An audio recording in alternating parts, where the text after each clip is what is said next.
मित्रों, कर्म और भाग्य में कौन अधिक महत्वपूर्ण है, इस विषय पर विश्व भर में सदियों से बहस चली आ रही है। कर्मवादियों का मानना है कि कर्म बड़ा है, जबकि भाग्य में विश्वास रखने वाले कहते हैं कि भाग्य ही सब कुछ है।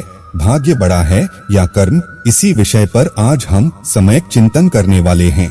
तो कृपया वीडियो को अंत तक देखें और चैनल को सब्सक्राइब अवश्य करें। तो नमस्कार दर्शकों, स्वागत है आपका एक बार फिर माया लोक यूट्यूब चैनल पर। भाग्य और कर्म का किसी विशेष वर्ग, जाति, भाषा और लिंग से नहीं, बल्कि चराचर प्राणी जगत से संबंध है। मनुष्य जैसे ही पंचतत्वों से बने इस शरीर को लेकर माँ के गर्भ से बाहर निकलता है, तभी उसका कर्म आरंभ हो जाता है।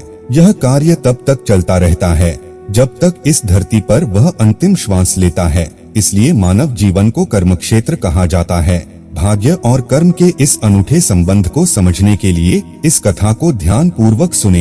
एक बार नारद मुनि भगवान विष्णु के पास अपनी विडंबना लेकर पहुँचे और भगवान से कहा कि आपकी बनाई इस धरती पर आप ही का प्रभाव कम हो रहा है। प्रभु, जो लोग धर्म और सत्य के मार्ग पर चल रहे हैं वह बहुत दुखी हैं, और कपटी दुष्ट लोग बुराई के रास्ते पर चलकर हर दिन तरक्की कर रहे हैं।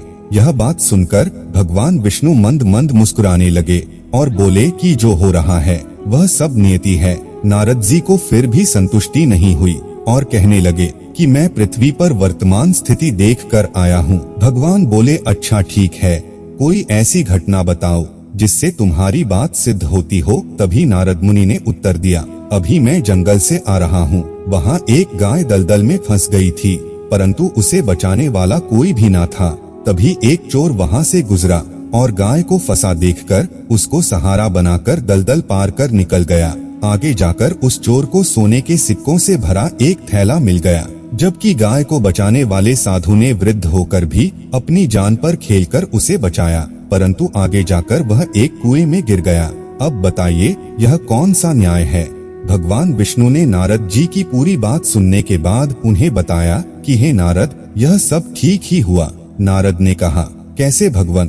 तो विष्णु जी बोले, क्योंकि चोर की किस्मत पहले ही लिखी जा चुकी थी और उसकी किस्मत में सोने के सिक्के से भरा एक थैला नहीं बल्कि पूरा महल था। लेकिन उसने गाय के साथ जो किया उसके कारण उसके कर्म बिगड़ गए और उसे सिर्फ एक थैला ही मिला। वहीं साधु की किस्मत में मृत्यु थी, परंतु उसने गाय को बचाकर पुण्य का कार्य किया और वह मृत्यु एक छोटी सी चोट में बदल गई। नारद मुनि भगवान की इस बात को सुनकर संतुष्ट हो गए थे। उन्हें समझ आ गया था कि हमारा कर्म यदि अच्छा है तो वह भाग्य भी बदल सकता है, यानी कर्म ही भाग्य को बनाता है।